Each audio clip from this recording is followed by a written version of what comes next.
While there are tons and tons of videos available on how to do financial planning, there's hardly any content telling you how to figure out your financial goals. This video is for you to understand how to identify your financial goals and also prioritize so that you can accordingly smoothen on your financial planning and achieve the financial goals that you set yourself for. I'm Swati Singhania. We are unlocking financial literacy for you. And before you step ahead, how about hitting that like and subscribe button so that we can keep bringing more and more great content for you, and that's where we also know that you're liking the content that we are creating here.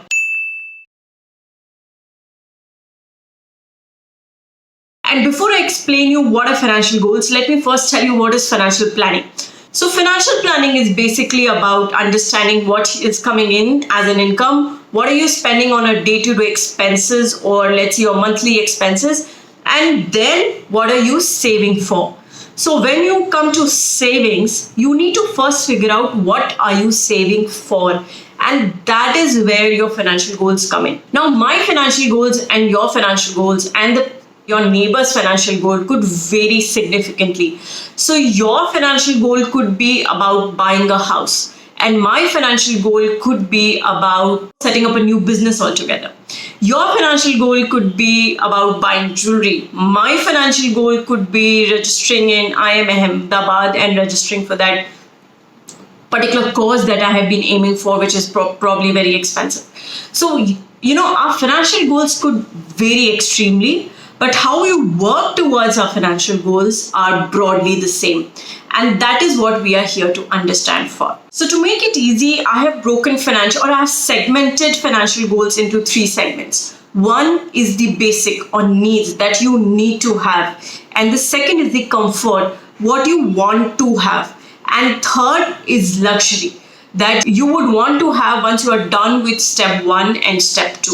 So what is the first level? Let's call it what we need to have.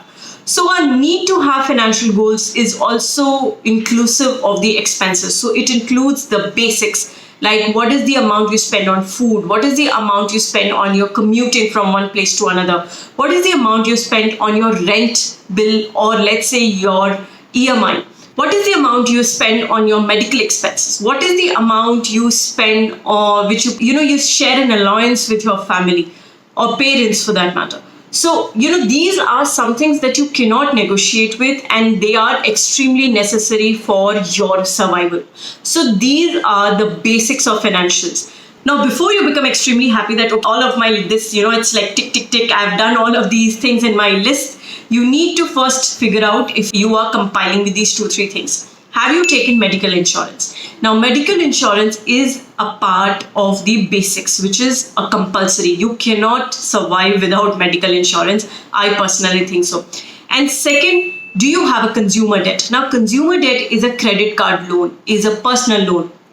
Anything which has very high interest rate, anything in today's times, 10 to 11% plus. Now that is something you need to include in your basics, that I will start repaying them. Set a target for yourself. So let's say you can say by March 2021, I would clear off all my consumer debt. Now this does not include house loan because it's against a particular property. It's mortgage loan. This does not include car loan because again, it's against a particular property. So consumer debt is mostly that you have taken for an extreme extravaganza that you did some point of time, and hence you're running a loan on it. So that is something that you have to include in basics. Now the third thing that you have to include in basics is life insurance, but if you are an earning member of your family. If you are an earning member of your family and on your income, your family is surviving, or let's say the survival and happiness of your family very much dependent on your income, then your life insurance, the premium for your life insurance also becomes a part of basics. Because what will you do if anything happens to you? Who is going to take care of your family if anything happens to you and you are not able to earn? So if you are an earning member, then your life insurance is very important. But let's say if you're not an earning member or your income is not critical for your family, then your life insurance will not be a part of the basics or the first level. So now let's talk about the second level. What's the second level? The second level is, the things that we would want, or let's say the things which make us comfortable, or things that are good to have. So a car is a good to have. For some of us, it could also be a luxury, but I would call it a good to have because we can survive even without a car. We can use public transport, for that matter. We can Uber, Ola these days. But your own car is something which is a good to have. Now, what is also good to have, if you are in a rented property, you may think of buying a property. Now, that's a good to have because you're kind of stepping up for yourself. Third, if you are not the earning member of your family, your life insurance could be a good to have. The retirement planning is a good to have. Remember, we had also spoken about emergency fund here in the video. Now, emergency fund is also a good to have, though it's also very necessary. But yes, we can still survive without emergency fund. So emergency fund is something which is again a good to have.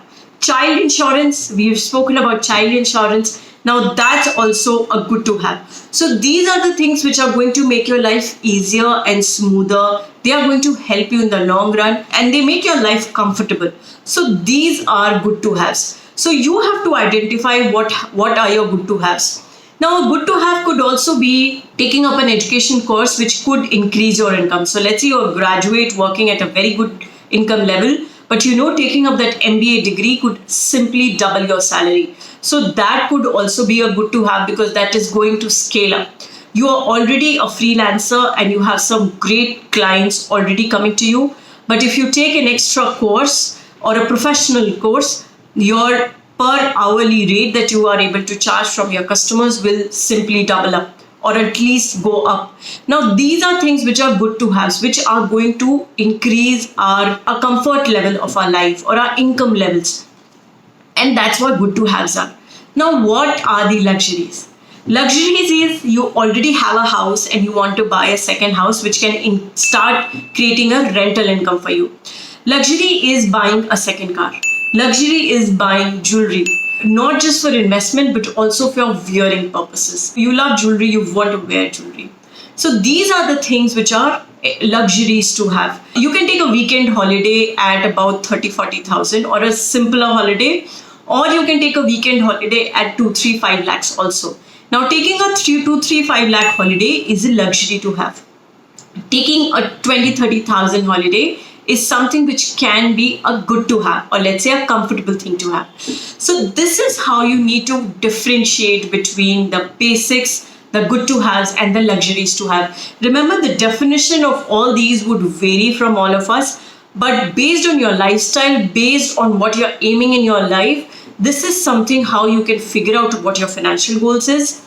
And once you have figured out your financial goals, you can go and look at this particular sheet where we are talking about how to use your goals and to club them up with your budget so that you can then back work on your income and understand that how much do you really need to earn to reach those financial goals. So let me take an example. Let's say you say, I already have a house and I want to buy a second house in the next 3 years. So when you put that amount in 2023, your Excel sheet will give you as to how much money you start need to earning every year so that you can achieve your goal, financial goal of a second house in 2023. I will leave the link of the Excel sheet for you guys here, and it's without any trap. You can easily go ahead, download it. It's all free for our subscribers here. So this is my take on financial goals as to how you can figure out what your financial goals are and then reach to financial planning. I know it's not very easy, but I know it's not very difficult. If I can do it, guys, you can do it too. So give it a try. Go ahead, pick up a pen and paper and start writing your financial goals. And don't forget to write a comment as to how this video helped you and when do you achieve your particular financial goal. So see you guys in our next video. Have a great day. Bye.